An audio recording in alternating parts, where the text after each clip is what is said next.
Max POV. Hinalikan niya ako sa pisngi na ikinagulat ko, kaya hinalikan ko siya sa labi bago ako lumabas sa silid niya. Umupo ulit ako sa sofa na may ngiti sa labi. Habang nakaupo ako ay hindi ko maiwasang ngumiti. Sobrang saya ko dahil nilambing niya ako. Lumabas ito sa silid niya na may dalang towel at damit. Pumasok ito sa banyo. Ayoko siyang guluhin dito dahil baka magtakang nanay niya, kaya lumabas na lang ako para tulungan si inay na kumuha ng mga gulay. Tinuruan naman niya ako kung paano mamitas kaya ayos lang. Ang swerte naman na magiging asawa mo anak, saad sa akin inay. Naku, hindi naman po inay, nahihiyang sagot ko sa kanya. Kung wala lang kasintahan ng anak ko ay ikaw ang gusto ko para sa kanya. Nakangiting sabi nito sa akin. Lumawak naman ang ngiti ko dahil hindi ako makapaniwala na gusto niya ako para sa anak niya. Pinsan ko po si Leonardo, Nay. Alam ko anak at pareho rin kayo mabait. Nakangiti ito habang sinasabi ang salitang iyon. Kahit ako ay hindi makapaniwala na ganito kabait ang nanay ng babe ko. Lahi rin po kami ng mga gwapo. Pagbibiro ko sa kanya. Agree ako dyan anak. Masayang sabi niya sa akin. Sabay kaming tumawa ni inay at pinagpatuloy ng aming ginagawa. Masaya ako sa ginagawa ko at gusto ko din na mapalapit sa nanay niya dahil sigurado ako na magiging nanay ko ito balang araw. Tumigil ka Drix, hiyaw ng isipan ko dahil kung ano-ano na lang ang naiisip ko. Matapos naming mamitas ay inayos ko na sa sasakyan ang mga gulay. Inay, aalis na po ako. Maraming salamat po. Maraming salamat din anak. Ingat ka sa pagmamaneho. Aniya sa akin. Nagpaalam na din ako kay inay, hindi na ako nagpaalam kay Mean dahil ang alam ni inay ay hindi kami close ni Mean. Sumakay na ako sa kotse ko. Pero biglang lumabas nang sa bahay si babe ko at nakabihis na to. Alam ko na hindi ito okay pero pinipilit niyang maglakad ng maayos. Nais ko siyang buhatin pero hindi ko magawa. Binuksan niya ang pinto ng kotse ko at sumakay siya. Kuya Drix, makikisabay ako sa'yo. Pupunta kasi ako sa shop ni Ate Cassandra. Nakasimangot na saad niya sa akin. Kumunot na naman ang noo ko dahil alam ko na nang-aasar lang siya sa pagtawag niya sa akin ng kuya. How many times do I need to remind you? Don't call me kuya. Makakuya ka dyan, samantalang kaninang madaling araw ay panay ang ungol mo sa pangalan ko. Pang-aasar ko rin sa kanya. Nakita ko kung paano siya mag-blush. Sa sinabi ko kaya lihim akong nagbunyi. Napakabastos talaga ng bibig mo, galit na asik niya sa akin. Tumawa lang ako tinubad ang basa kong damit. Anong ginagawa mo? Natatarantang tanong niya sa akin. Magbibihis ako babe, sagot ko sa kanya nang may halong paglalambing. Umiwas naman ito ng tingin at narinig kong tumikhim. Ang cute na talaga dahil para siyang teenager. Kumuha ako ng pamalit kong damit at nagbihis ako sa harapan niya. Nabasa kasi ang damit ko ng pawis dahil mainit doon sa bakuran nila. Nang matapos ako ay inayos kong buhok ko. Sinuklay ko ito ng kamay ko. Hindi pa ba tayo aalis kuya? Bababa na lang ako. Naiinip na tanong niya sa akin. Isa mo pang tawag ng kuya. Hahalikan kita at aangkinin dito. Ngayon mismo sa harapan ng bahay niyo. Kunwaring pagbabanta ko sa kanya. Hindi ito nagsalita at nag-zebra sign pa sa bibig niya na ikinatuwa ako. Good girl, sabi ko sa kanya sabay kurot sa pisngi niya. Tsk, tanging sagot niya sa akin. Mean's POV. Tahimik ako sa biyahe dahil ayoko na lang magsalita dahil baka kung ano pa ang gawin sa akin. Natakot din ako dahil baka totohanin niya mga sinabi niya. Pagkarating sa tapat ng bake shop ay kaagad akong bumaba. Hindi na ako nagpaalam sa kanya, hindi rin ako lumingon. Pumasok ako sa shop at tumulong ako doon maghapon. Hindi ko na rin namalayan ang oras, gabi na pala. Pagkalabas ko ay nasa labas na si Leonardo, nakasandal sa kotse niya. Sa mukha pa lang niya ay alam ko na nagtatampo na to. Kaya lumapit ako sa kanya at niyakap ko siya, sabay halik sa kanya na tinigon naman niya. I'm sorry mahal, ani ko sa kanya. I miss you, tanging sagot niya sa akin. Sapat na para iparating sa akin na hindi na siya nagtatampo. Pumasok na kami sa kotse at hinalikan niya ulit ako sa kabinuhat papunta sa kandungan niya. Nagulat kami dahil may kumatok sa amin, walang iba kung hindi ang epal niyang pinsan. Mahal, ilipat mo muna ako bago mo buksan ang bintana. Nakakahiya, sabi ko kay Leonardo. Hayaan mo si kuya, nainggit lang yan. Wala kasing love life. Tumatawang sagot niya sa akin. Ibinaba ni Leon ang bintana ng konti. Ako naman ay sumiksik sa leeg ni Leon dahil ayoko makita ang mukha niya. Hey kuya, wrong timing ka naman eh. Tumatawang saad ng boyfriend ko. Loko ka, mamaya na yan. Sabayan niyo muna ako mag-dinner. Pasok na kayo dahil nakahanda ng pagkain. Sabi nito habang may kakaiba sa boses niya. Okay kuya, susunod kami. Sagot ni Leon habang ako'y nasa kandungan pa rin niya. Babe, let's go inside. Dinner na muna tayo. Nakangiting sabi ng kasintahan ko. Mahal, ayoko. Nahihiya ako. Nakita niya tayo. Pagdadahilan ko dahil ayoko talaga siyang makasama. Nagdesisyon na kasi ako na iiwasan ko na siya. Pero siya itong sumusulpot na lang na parang kabuti. Let's go na bebe. Hayaan mo yun. Wala namang pakialam yun saka. Baka bumalik na ulit yun sa pagiging babaero niya. Dahil wala na siyang pag-asa kay Ate Cassandra. Bulalas ni Leon. Labagman sa loob ko'y sumama ako sa loob. Ngumiti sa akin ang mga staff doon dahil kilala nila ako pero bigla akong binulungan ni Leon. Don't smile baby. Medyo naiinis na bulong niya. Alam ko na nagsiselos to. Mahal, kilala ko naman sila. Kaya okay lang, huwag ka na magselos dyan. I love you. Pabulong na sabi ko sa kanya. I love you baby ko. Sagot niya sa akin. Sabay kaming napangiti at lumapit na sa mesa. Katapat kong upuan si Drix na ngayon ay nakasimangot. Nagsimula na kaming kumain. Masarap ang pagkain. Pero lagi namang masarap kaya nga sikat sila. Nilagyan ni Leon ang plato ko ng kare-kare. You know what kuya, favorite ni Mean ang kare-kare. Nung nakaraan siya lang halos nakaubos. Siniko ko siya dahil sa kalokohan niya. Talaga? Sagot naman nito na halatang masaya. Yeah kuya, hindi lang halata. Pero malakas siyang kumain, hindi ba bebe? Tumatawang tura nito. Opo, sagot ko sabay pinalitan ko siya ng mata. Masarap talaga yung kare-kare kasi masarap yung pechay ni Mean.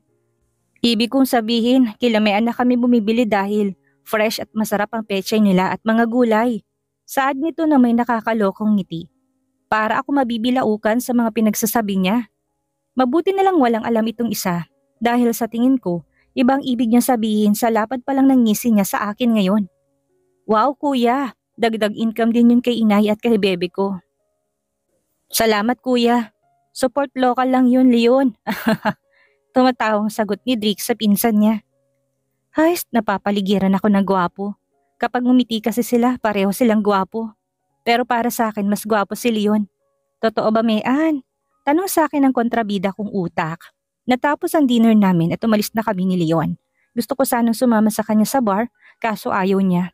Bukas ng gabi na lang daw kami magpa-party para kasama daw ang mga pinsan niyang babae. Bye mahal, sabi ko sa kanya. Kumaway rin ako. Inihatid kasi muna niya ako dito bago siya dumiretso sa bar. Dito ako ngayon sa kwarto ko't nakahiga sa higaan ko. Iniisip ko kung paano ko ba siya iiwasan. Si Drix, dahil kahit anong gawin ko, pinsan niya si Leon.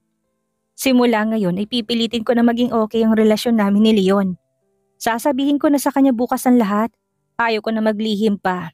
Ang kasalanang nagawa ko sa kanya hindi ko na dapat pinapatagal pa.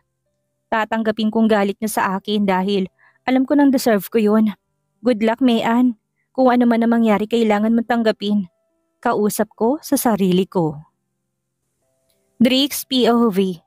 Gabi na't nakita ko nang nasa labas ng bake shop ang kotse ni Leon.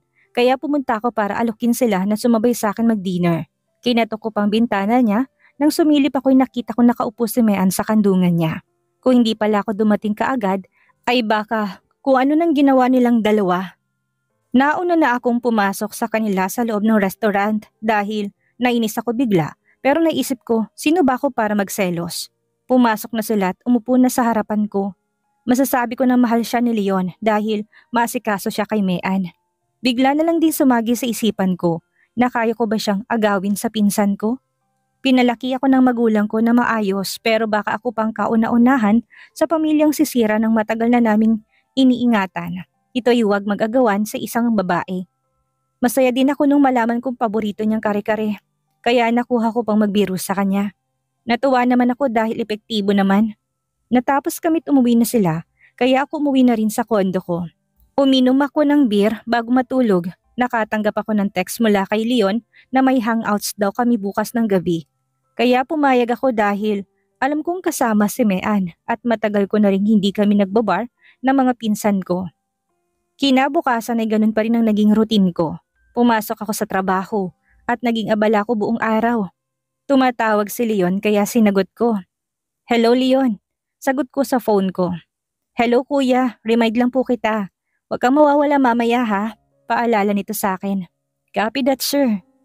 Pabirong sagot ko sa kanya. Tumawa naman ito bago niya ibinaba ang tawag. Tinapos ko na lang ang lahat ng gawain ko. Umuwi muna ako sa kondo ko para mag-shower. Hindi naman pwedeng amoy usok akong pupunta sa kanila. You need to behave, Drix. Paalala ko sa sarili ko habang nagmamaneho papunta sa bar. Nag-iiba kasing sistema ko kapag nasa malapit lang si Mean. Nang makarating ako sa bar ni Leonardo ay dumiretso ako sa VIP room. Agad akong sinalubong ng mga pinsan ko. Hey kuya, bakit ba ang tagal mo? Tanong sa akin ni Cathy. Bakit hindi pa kayo nag-uumpisa? Tanong ko sa kanila. Hindi kami magsisimula nang wala ka. Matarin na sad ang isa kong pinsan. Napangiti naman ako at lumapit sa kanya sabay kurot ng pisngi niya. Ouch kuya, you're so annoying. Galit na sabi nito at mabilis na lumayo sa akin. Tumawa lang ako dahil natutuwa ako sa pangasar ko sa kanya. Masaya ako nakikipag-asaran sa mga pinsan ko nung dumating na lang bigla sila Mean. Umiwas ako ng tingin at kumilos ng normal. Gusto kong ngumiti dahil ang ganda niya kahit na simple lang ang suot niyang damit. Nagtama ang mga mata namin pero umiwas din ito ng tingin sabay simsim ng alak na binigay sa kanya ni Leonardo. Habang lumalalim ang gabi ay nagiging masaya ang lahat. Tahimik lang ako sa isang sulok habang panay sulyap kay Mean. Nakita ko na hindi mapakali si Mean. Nag-aalala ko pero hindi ko naman siya malapitan para tanungin. Lumabas ito kaya pasimple ko tong sinundan hanggang nakarating siya sa banyo. Nakatayo lang ako sa labas ng ladies room para hintayin siya. Nag-aalala kasi talaga ako sa kanya. Okay ka lang ba? Tanong ko sa kanya. Oo, okay lang ako. Masakit lang ang tiyan ko. Sagot niya sa akin kay nilapitan ko siya. Hahawakan ko sana siya pero umiwas siya sa akin. Umatras siya para hindi kami magkalapit.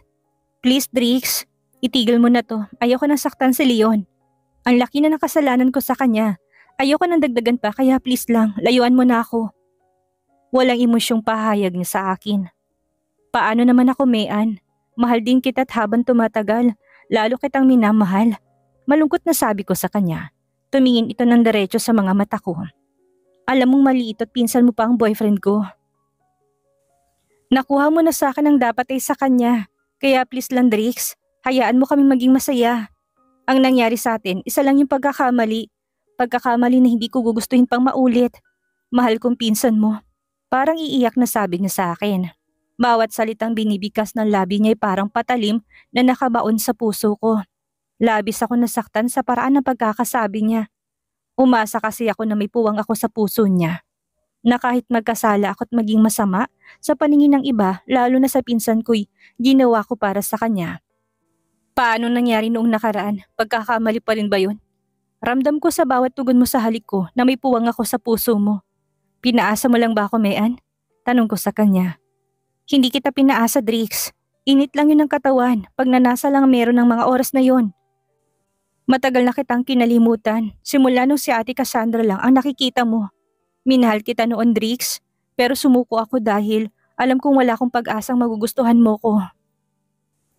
At ngayon, si Leon ang mahal ko. Hindi ko kaya maghiwalay kami. Umiiyak na ito habang sinasabi niya sa akin ng mga yon. Hindi ko inakala na minahal din niya ako ng palihim.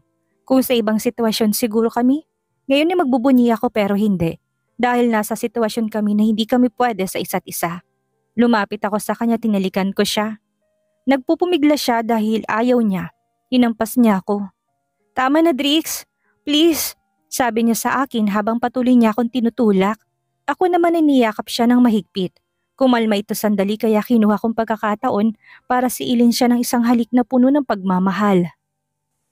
Nais kong iparamdam sa kanyang pag-ibig ko. Sa mga oras na to ay handa na ako maging pangalawa niya. Ang nasa isip ko ngayon ay maging parte ako ng buhay niya kahit hindi akong priority niya. Ang mahalaga ay may bahagi ako sa puso niya. Pero kahit na hinahalikan ko siya ay hindi niya tinutugon ang bawat hagod ng labi ko sa labi niya. Akmang bibitaw na ako na may bigla ang humila sa akin sabay suntok sa mukha ko. May Anne's POV. Sinundo ako ni Leonardo dito sa bahay dahil ngayong gabi ang gimmick namin kasama ang mga pinsan niya. Let's go bebe, nakangiting sabi niya. Ngumiti ako at kumapit sa braso niya. Hindi ko alam pero kinakabahan talaga ako ngayon. Masamang pakiramdam ko kaya pumunta ako sa CR pero paglabas ko'y nasa pintuan si Drix. Lumapit siya sa akin para magtanong kung kamusta ako. Akmang hawakan niya ako nang lumayo ako sa kanya. Sinabi ko na din sa kanya na layuan niya ako pero nagtapat siya sa akin ng tunay niyang nararamdaman. Siguro kung kagaya pa rin ako ng dati ay masaya ako pero malungkot ako dahil huli na para sa amin. Sinabi ko na din na gusto ko maging masaya sa piling ni Leon kahit ako sa sarili ko'y hindi rin sigurado sa sinasabi ko sa kanya. Bigla niya akong hinalikan kaya nagpumiglas ako hanggang sa biglang may humatak sa kanya. Nagulat ako at hindi ako nakapag-react kaagad. Sinusuntok siya ni Leon. Pero hindi siya lumalaban. Lumapit ako at niyakap si Leon. Pinapatigil ko na siya. Leon, tama na please. Pigil ko sa kanya. So, kinakampihan mo siya? Sino ba siya sa buhay mo, Mean? Sinisigawan na niya ako. Wala akong kinakampihan, Leon. Sorry kung nangyari to. Kasalanan ko. Pero Leon, tama na. Huwag mo nasaktan ng kuya mo. Umiiyak na sabi ko sa kanya. May dapat ba akong malaman? Galit na tanong niya sa akin. Tumingin ako kay Drix at umiling-iling siya sa akin habang ako'y umiiyak na. Nais niyang siyang magsabi kay Leon. Tangina, wala bang magsasalita sa inyong dalawa? Ano na? Ginagago niyo ba ako? Sigaw niya sa amin. Kasi Leon, may kasalanan ako nagawa sa'yo. Kinakabahang sabi ko sa kanya. No Leon, ako may kasalanan. Maagap na saad ni Drix. Hayop ka kuya. Anong ginawa mo sa girlfriend ko? Tanong niya sabay suntok ulit sa mukha ni Drix. Tama na Leon, please. Ako may kasalanan. Lasing si Drix. At akong hindi lasing. Kasi may nangyari sa amin nung gabi na kasal ni Claire. Sorry Leon, hindi ko sinasadya. Umiiyak na sabi ko sa kanya. Shit, bakit? Bakit mo nagawa sa akin to, Mean? Minahal kita ng sobra pero niloko mo ko? At inaako mo lahat ang kahit alam ko nang gago na tong unang gumawa ng move sa'yo. At ikaw naman yung pumatol din? Kulang pa ba? Kulang pa bang lahat ng respeto at pagmamahal na binigay ko sa'yo? Ano pa bang kulang, Mean? Galit na bulalas niya. I'm sorry, Leon. I'm really sorry. Alam kong nasaktan kita. Lahat tatanggapin ko. Ako hindi lasing kaya dapat akong pumigil sa kanya. Alam ko rin na hindi excuse yun. Umiiyak na bulalas ko. Pero hindi mo pinigilan kasi nagustuhan mo yun, di ba? Bullshit! Anong klaseng rason yan? Hanggang ngayon ay galit pa rin siya. Ako naman ay umiiyak na dahil tama siya. Anong klaseng rason yon? At ikaw naman, kuya kita, ikaw ang pinakamalapit sa aking pinsan ko. Pero niloko mo ko? Wala kang kwentang pinsan. Napakagago mo! Gigil na sad ni Leonardo kay Drix. Lasing ako, Leon. Maniwala ka, hindi ko alam na si Mean na nakasama ko nung gabi na yon. At lalong hindi ko alam na siyang girlfriend mo. Sorry, Leon. Kasalanan ko. Gawin mong gusto mong gawin sa akin, tatanggapin ko. Paliwanag niya kay Leon. Sinira niyang tiwala ko. Lalo ka na kuya. Kaya pala hindi ka masaya nung pinakilala ko siya sa dinner natin. Nauna ka pa sa akin. Ang tagal ko siyang inalaghan pero ikaw lang kukuha. Mas matatanggap ko pa kung ibang lalaki pero sarili kong kadugo pang gumawa nun sa akin. Ang sakit kuya tapos malalaman mong girlfriend ko siya? Ginusto mo pa rin siya? Galit na galit si Leon at ngayon ko lang siya nakitang ganito kagalit. Lumapit ako sa kanya para yakapin siya pero pinapalayo niya ako, tinulak niya ako. Kaya lumuhod ako sa harapan niya. Sorry Leon, sorry. Paulit-ulit na paghingi ko sa kanya ng tawad habang umiiyak ako. Kahit lumuhod ka pa, hindi niyo na maibabalik ang tiwala ko sa inyo. Lalo na sa'yo, Mean. Alam ko na alam mo na magpinsan kami pero ginawa mo pa rin. Napakalandimot kami pang dalawang nilandi mo. Ganun na ba kalaking pangangailangan mo para pagsabayin kami? Minahal mo ba talaga ako? Puno ng pait na tanong niya sa akin. Puro masasakit na salitang narinig ko sa kanya. At alam ko na deserve kong lahat ng yon. Minahal kita, Leon, at lahat ng pinakita ko sa'yo totoo lahat yon. Alam kong naramdaman mo yon.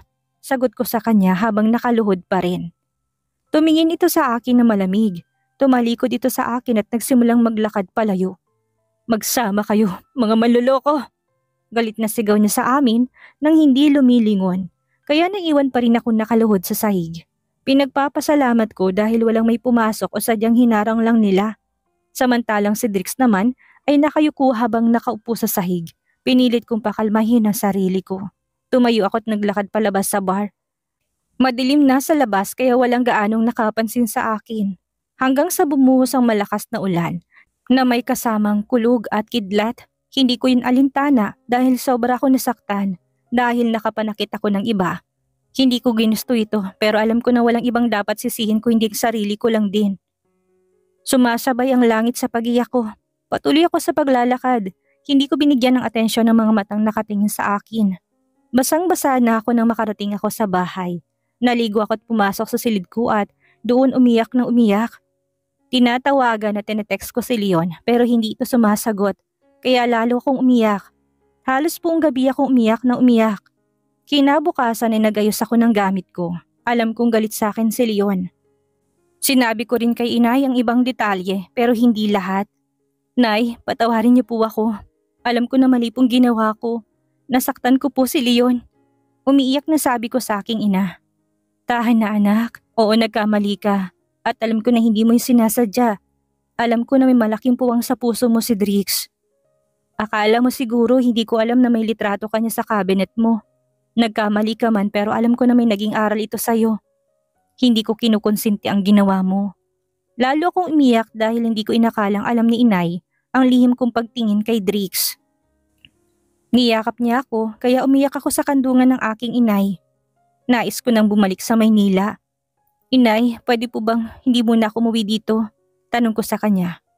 Oo anak, alam ko na kailangan mo mag-isa. Bumalik ka kapag okay ka na. Huwag mo kong alalahanin dahil ayos lang ako. Pasalamat ako dahil naintindihan ako ni inay. Kaya pinayagan niya akong manatili na lang muna sa trabaho ko. Sinabi ko rin na baka matatagalan akong makauwi dahil bala kong ayusin ang sarili ko't ituon sa trabahong atensyon ko. Hahayaan ko na muna si Leon dahil alam kong galit siya sa akin.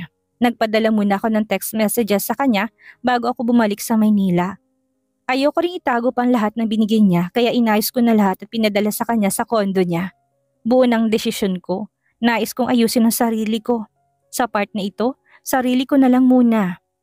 Kung sakaling wala na kaming pag-asa ni Leon ay tatanggapin ko to ng maluwag sa loob ko.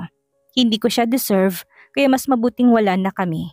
Sana magkaroon kami ng formal na paghihiwalay sa hinaharap. Masyado pang sariwa ang sakit at ang mga pangyayari kaya hindi maaring ipilit na lang. Hiling ko na sana'y maging maayos sila ni Drix dahil kahit anong mangyari magkapamilya sila. At habang buhay kong sisisihin ang sarili ko dahil ako ang naging dahilan ng pagkasira ng maganda nilang samahan. Anong mangyayari ngayong nabulgar na? Ang pagtataksil na ginawa ni Mean sa kanyang nobyo.